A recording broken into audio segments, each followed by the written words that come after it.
Bonjour fidèle internaute, bonjour, bonsoir, ça dépend de l'heure, bandeko balandi boto yamba basangola biso. Nakati ya betando mike na bino nakati ya tindika télévision, vraiment merci. Ya kozala toujours wana pona koyamba etali ba actualité politique ya mboka na biso. Merci na bandeko oyo nyonso bazali ko s'abonner pe ko partager. Na ko liker vraiment ba émission na biso ezo sala biso vraiment kitoko makasi. Ba remerciement ils sont toujours na ba kolo chaîne kombo ya Papi Kelly. Na Rifin Kisombe na bosa inte mon vieux Luka stage je suis na kati ya Londres. Na bosa inte vieux na nga Charles Mbongo contre Mbongo balobi agence ya sur na kati ya Londres ezali si pas vieux na nga Charles Mbongo contre Mbongo na kati ya Londres. Na bosa inte mama Jenda ya Kaimbe Pitio député la 2023 bambote site ezomi yo mama na bosa inte sa na nga mi mawetu mama na Didi Gueule. Fidèle internaute tozali vraiment na esengo makasi pona ko solo là to pe ko sa ezali banalise ya mboka la biso lo tozali na mwana mboka Patience Mbuyi o bomo na ka to pe mosala ko ya bana kati ya tindika télévision. Fidèle internaute na ko pesa directement mbote pour que to kota pe to bana directement na masolo la biso mbote mwana mboka Patience mbote ma sœur sango nini mala moi mi kolebele to mona inte mami kolome to mona nika vraiment to kota directement na mambetali actualité politique ya mboka la biso o ezali ko dominer vraiment moi makasi to pe makasi ezali ya makambo etali guerre o ezali ya est et puis par rapport ya ba dire na ba makambo ezali ko sala ma est na mboka la biso mais to sui komona tata ekolo asilaki ko voyager ko se rendre na ngambu ya Brazzaville na Oyo esiko akenda kokutana na homologue na ye papa Denis Sassou Nguesso oyo esiko basili ko solola mais to suli komona pe asili koloba ete guerre to pe y a pas de doute par rapport ya que ba Rwanda bazali soutenir to pe bande ko soutenir ba rebelle na ba M23 pour que ba ya bo to pe ba attaquer biso intervention dans les alliés. Merci madame la journaliste mais yo za na doute même moto aza na doute même monde entier pays moko to eza na doute ya koloba ete Rwanda nde aza nsima ya M23 tata ekolo tata mokonzi ya mboka Félix Antoine Tshisekedi Tshilombo atape juste atape à côté te parce que biso nyonso bitumba oyo eza ya lelo te bitumba oyo eza ya lelo te o biso nyonso toyebi communauté internationale ayebi Nations Unies ayebi et peuple congolais nyonso ata mwana oyo auti kobotama lelo ayebi guerre wana et ayebi père oyo aza kosoutenir M23 y compris ba groupes armés nyonso eza na est du pays eza Rwanda tata ekola tape juste nani mutu ayebi te ke souffrance oyo peuple congolais aza komona lelo nos compatriotes qui se trouvent à l'est du pays de la République démocratique du Congo pasi oyo baza komona du jour au jour c'est Paul Kagame et Paul Kagame a un compte à rendre na peuple congolais donc lelo yo na guerre oyo eza na est du pays o biso nyonso lelo omoni bato nyonso baza kotelema likolo mpona guerre oyo mpona Paul Kagame oyo aza nsima ya M23 il n'y a pas longtemps chef de l'état na Nairobi oyo place bapays oyo ya Afrique oyo baza kosala keno basangana basala eloko moko et puis bacréer pe ezala na bapays na biso tout autour ou toloba ke na bafrontière na biso bapays oyo biso toza nango na frontière pe ekota Kagame aparticipa te place nyonso baza kolobela mpona pe ya Congo Kagame akomaka te mpona nini akomaka te tokoyeba ngo aux jours à venir ye mutu akoexplike biso partout Kagame passe aza na agenda caché azalaka na fait de route fait de route na ye wana bombaka yango kaka awa place nyonso yo aza Koileka, kokota aza kolakisa fait de route M23 aza koplaide kaka mpona M23 soki omoni na M23 wana ozoyoka M23 balobaka aza armée moko congolaise mais eza armée rwandaise soki omoni bamilitaire bagénéraux bacolonel bamajor bango nyonso tu baza kuna basali M23 ce sont des Rwandais. Il n'y a pas un Congolais là-bas. La majorité, c'est le Rwanda. Donc, biso toza kozela kaka ndenge mokonzi mboka ye moko alobi yango clairement. Alobi clairement que Rwanda nde moto aza ko soutenir M23. Lokola ye aza ko soutenir M23, ye moko yebi ndenge tokosuka. Oui, tokosuka ndenge. Tokosuka place tokosuka wana yozo mona nini? Yozo mona esukeli ya makambo te. Tosuka na Rwanda place tosuka wana. Parce que trop c'est trop pour cette fois-ci on dit non. Donc on dit matin Rwanda mboka na yeza mukie. Et puis Paul Kagame c'était un aventurier. Vraiment un petit aventurier. Comment il peut dire que na Rwanda il n'y a pas la place où faire la guerre? Espace ezate pona kosa la guerre na Rwanda. Espace ezaka na Congo pour asala guerre. Tozo zela espace eza na Congo, Rwanda aya tosa la guerre. Pour cette fois-ci, nous allons faire la guerre. Avec le Rwanda. Vous êtes prêts? Nous sommes prêts. Avec Félix Tshisekedi, il est déterminé, Félix Tshisekedi n'est pas Kabila. Ce que tu dois savoir. Il n'est pas Kabila par rapport à quoi? Parce que Kabila aza complice ya guerre oyo.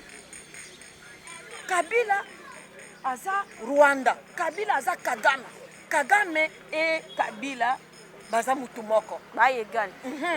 Nde yango monaki guerre wana po esila na tango ya Kabila lingaki esila te. Mais avantage ou objectif vision ya Kabila na Kagame eza vision moko ya kokata Congo. Mais Fachi sikoyo vision ya Fachi eza kokata Congo te. Nde yango na je que guerre oyo esila. Guerre oyo Kagame pe akosuka mabe. Il va payer le sang des Congolais. Tout le monde na ba marche bazu ba crucifier Kagame, bazu ba enterrer, to éviter ce qui situation vraiment tozo. Yena no ba enterrer, on va l'enterrer beaucoup plus. On va l'enterrer parce que Hollanda qui discours il y a ministre des Affaires étrangères dans les Nations Unies. Alobi clairement, alobi yé Kagame souci na ye eza ba intégrer M23 na gouvernement. Il y a Félix Aoué. Ba kotisa bango na gouvernement, ba kotisa bango na armée, ba zwa kali. Mais premier ministre des Affaires étrangères alobi bien, ça fait 28 ans que tozaka kana makambo ya intégration, intégrer les M23, mais pour cette fois-ci avec Fachi, il n'y a pas question. Et les peuples congolais, nous sommes tous debout que l'intégration lisusu ya M23 ezate et kozala pété. Donc guerre nyonso na stratégie, na vision ya Kagame nyonso eza paralysé. Ils ont paralysé. Échec total na Canada. Mais tout le monde va croire que le bataille par moment trop faible, mais bazaki la moins rapidité à lancer guerre et par rapport tout le monde va est-ce que Kalanyo Sowana Kagame toloba Rwanda azalaka fort Kalanyo Sowana ba oyo ba commissaire que azala fort c'est Kabila avec ses moutons noirs. Oui. Kagame azalaka fort devant la RDC. Kagame au Rwanda oyo azala fort. Ou quand Natangu ya Mobutu ou ya Mouzé qui a dit ne jamais trahir le Congo. Oui, mais c'est lui qui a trahi d'ailleurs le Congo. Yende mutu akotisela bango, akotisela ka bango biso. Est-ce que Kagame a été toujours fort devant Congo? Non. Ce qui a komaka fort peut-être na Kabila parce que baza mutu moko na uti koloba yango. Ah mais oui. Ah oui. A kozalaka fort. Et puis na Félix Tshisekedi jamais Rwanda kozalaka fort. Merci mon amboka tomoni na marmetali loi électorale tomoni ici koloba ete Joseph Kabila l'ancien président azali inéligible pour les prochaines élections en 2023. Intervention dans le point de vue. C'est que lui ne peut pas se présenter. Se présenter, oui. Mais que tant azui un titre honorifique, Oyeza Koloba, sénateur à vie. Il est à vie, non? Il y a qui kozonga lisusu na scène politique. Ceux qui baza kokumisa ye, ceux qui ba mutona ye wana baza kolinga kaka ba faire attendre batuke non Kabila existe, Kabila est là, il peut revenir. Mais tant qu'on a zo kaka mo à vie. Non, il est à vie jusqu'à la mort. Par rapport à l'évolution, il y a la politique Yambo Cannabis. On peut dire que Rose a fait surpris un de ces jours à zone. Oui, la politique Yambo Cannabis, bon, tout est possible. Tout est politique, attention et tout. Et comme le match à football. Mais Ngana yo to zakuna na parlementaire. Ngana yo to sali cour constitutionnel te. Bangonde bayaka ko surprendre biso. Bangonde bakomi awa à vie. C'est qu'à Koki Kozala lisusu candidate, à Koki Kokoma président lisusu te, kaka bangonde bako balukela biso lisusu lobi que oh non, bon, tout est possible pour le Congo, pour les politiciens congolais, pour les juges congolais. S'attendre nango. Mais IDPS biso tangu tozo yoka na moya ke avis. IDPS ayebi que non akoki kozala lisusu candidate. Ah oui, akoki kozala lisusu candidate, sénateur à vie. Il a déjà fait son travail. Il est arrivé au bout de son travail. Kasi nini akoki kozongela lisusu po asala. Parce que toyebi ka sali 18 ans, na 18 ans na yewana ezwaki pe suka na yango. Tellement que il a eu la chance de travailler pendant 18 ans, mais il n'a pas eu la chance de changer le Congo. Avec ces mauvais souvenirs que le peuple congolais a à travers Kabila. Bon, le peuple congolais, en tout cas, n'a pas même le souci de réclamer peut-être Kabila de revenir au pouvoir aujourd'hui, non. Maintenant, tout le monde n'a pas anniversaire, tout le monde tout le monde a Alexis qui t'a na chankuna pour na kokata soki manyoko soki pa loso pour na servir la population. Bande comme ça pourquoi pas Nathan Azaki na pouvoir ça qui ont été juste après son pouvoir ndé a commencé à ba geste moko ya malamu. Asala mo aza libre akoki kosala yango anniversaire eza mukolo ya mutu ya mbotama ya mutu akoki kosepela ba mususu ba sepeli yake kosepelela ngo na kobuka masangu. Où est le problème? Où est le problème? Et cela ne dit pas que tango akei na nzamba akei kobuka masango kolakisa peuple congolais que yo lié masango yango abi pour l'intérêt population. Yo lié masango yango qui tire sur le marché et qui tite à la kisi bato oui akoki kosala bilanga mutu nyonso asalaka bilanga ezala na poto ezala partout mutu akosala bilanga mais eza te ke tango akei na bilanga e flatter biso akoki ko flatter biso Poete lobby akoki koloba ki azonga akoma candidat comme président biso to pona ye non toko pona ye te akozala kapeli lisusu candidat te. Oui. Oui. Merci mon mboka tozonga na makambo etali vraiment ezali makambo ezali koleka entre Rwanda na RDC. Tomoni Constant Mutamba asilaki ko tweeter na compte na ye vraiment publiquement asili koloba ete a se décidé pour que apporter plainte na ambassadeur rwandais par rapport ya ba menace de mort oyo basili kolakisa envers biso awa na kati ya mboka na biso. Réaction na yoto point de vue mon mboka. Réaction yende muto a député na ebité kozala député za koyeba mibeko ya mboka. Mibeko ya mboka oyeba ngo ata avant ozala député.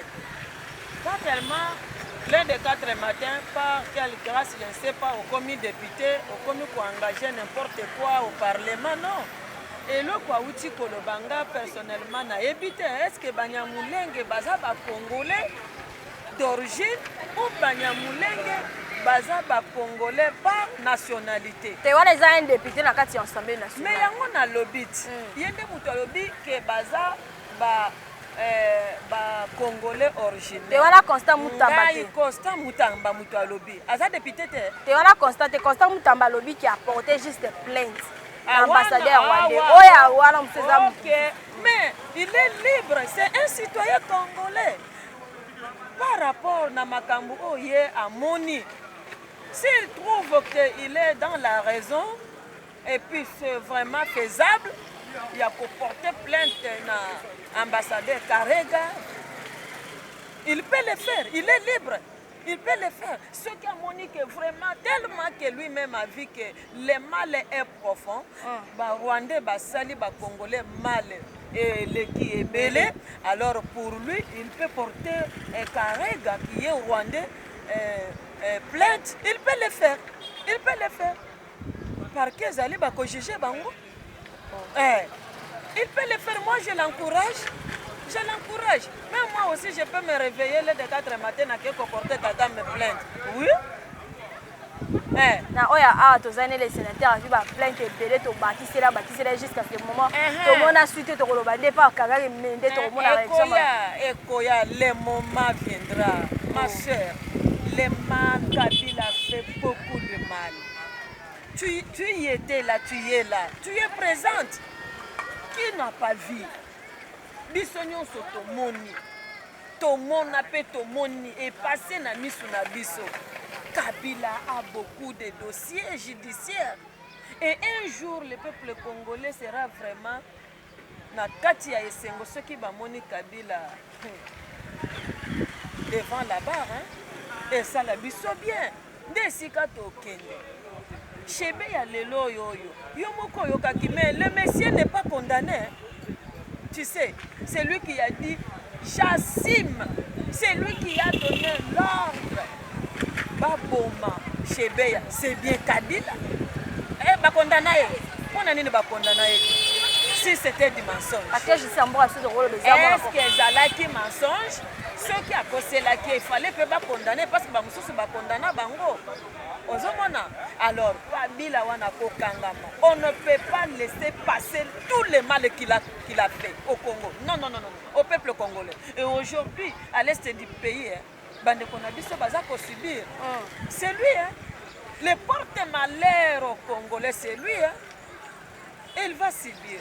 Merci moi mboka totinga makaka na marambetali oyo ezali ya guerre ya Rwanda na kati na mboka na biso tomoni ndeko moko atuni mwa motuna eloko nini tata ekolo Félix Antoine Tshisekedi ya kokosala po ete alonga oyo ezali guerre ya este mais moi ba réaction to pe to kokoloba bandeko msu babi par rapport mais akolonga ndenge nini akolonga te ndenge nini yo moni état de siège ça c'est ce qui est état de siège oyo batiaka yango te yo linga tomona biloko nyonso tolingaki to vivre yango te grâce ya état de siège et puis na logistique na biso oyo aza ko renforcer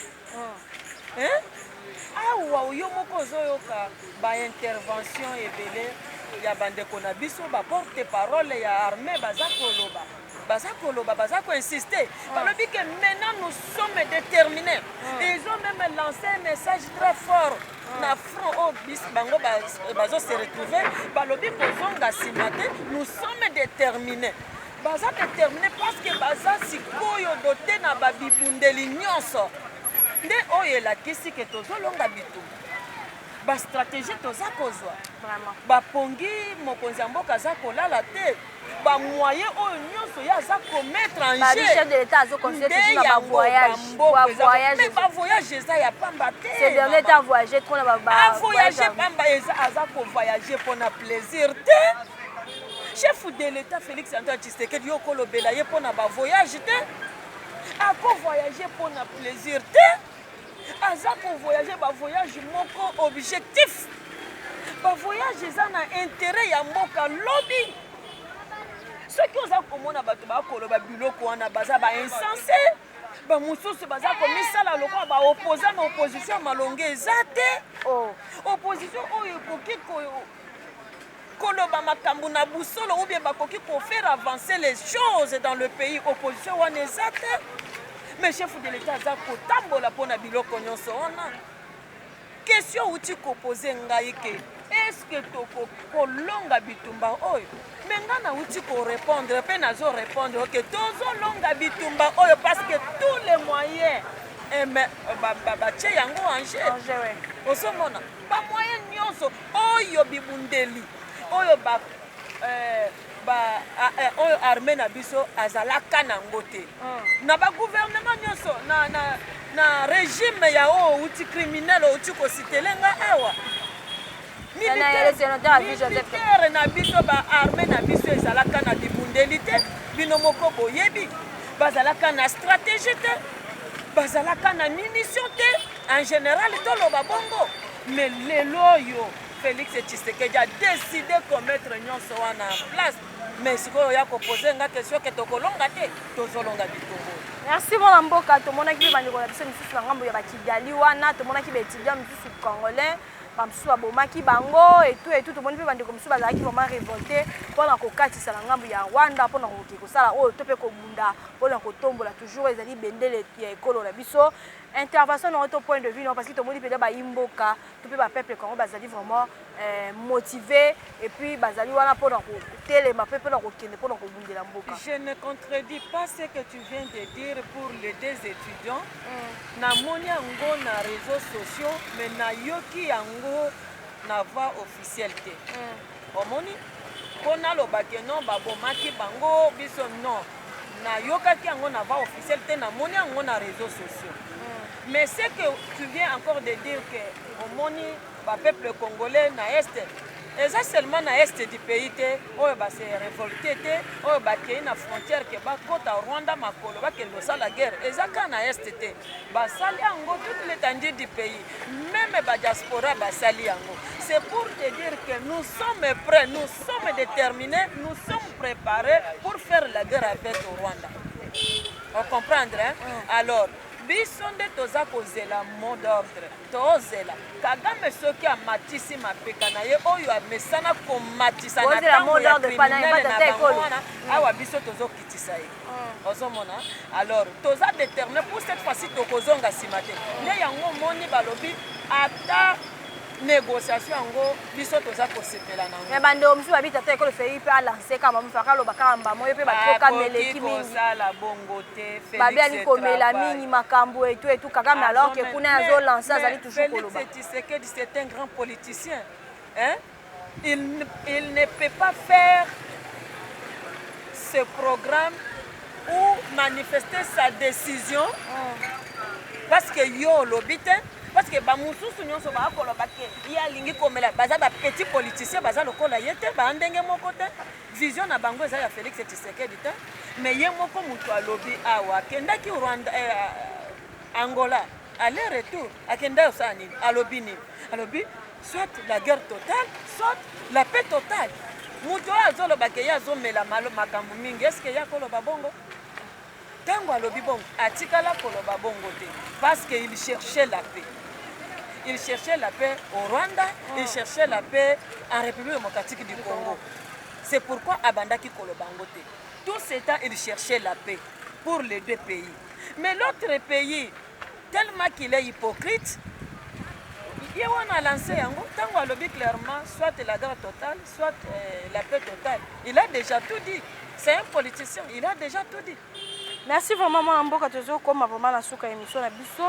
Tolobela makambo tomoni makambo ya affaire matata ponyo ya 200 millions ya Bukanga Lonzo tomoni l'ancien premier ministre na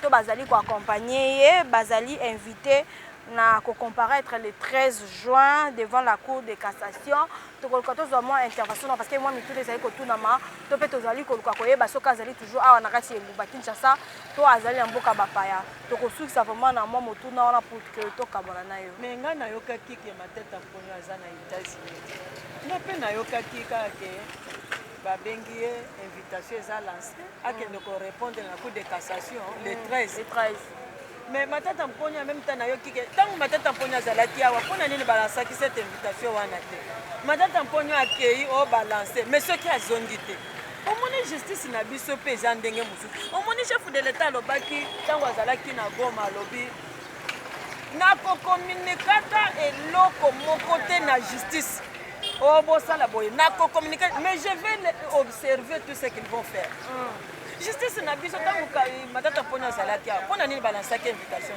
c'est ça matata mponyo akende korépondre biso nyonso toyebi ke mbongo oyo ezalaki ya kolona masangu bana Kongo balia yango ye ake kolona université na ye wana nde masangu abukaki na Manyema mais dossier oyo eza dossier ya kala toyebi yango bien mais tozozela ngai kutu peuple congolais kutu balobi bamona matata mponyo na cour de cassation le 13 nde moko tosepela mpenza po azongisela biso mbongo ya masango espérant mpe kozonga yango wana nga mpe nazomitona ifale balanse invitation wana ntango azalaki awa justice epe lokola eza complice nayebi te soki baza complice nayebi te vraiment merci mwana mboka vraiment tokomi vraiment koma na suka ya émission na biso tokozuka tozwa mwa intervention na yo pour que tokabwana na yo na numéro na yo na bambote na yo vraiment intervention na nga na koloba te toza na moment difficile moment ya kotika nanu bamakambo entre biso na biso bakongolais totika nanu makambo batie biso guerre toza na kati ya guerre oyo po tolonga yango il faut biso nanu biso bana mboka tozala nanu bumoko makambo mosusu na biso wana totia yango nanu pembeni tolonga nanu bitumba oyo tobengana nanu munguna oyo aza ko déstabiliser mboka na biso ozomona instabilité oyo ifale tolonga ngo nga na yo na ye na biso nyonso ozomona biso nyonso na nsima ya armée na biso nyonso bapeuple congolais na nsima ya faci beton tosala liboke moko po tobengana monguna nde maloba suka nga naza nango yango wana nakoyebisa bandeko na ngai ça fait 4 mois que j'ai perdu tous vos numéros nazalaka na numéro ata motu moko te ke tokoki kopesa na ata babonjour eza te alors ya ngai eza 081 375 90 60 081 375 90 60.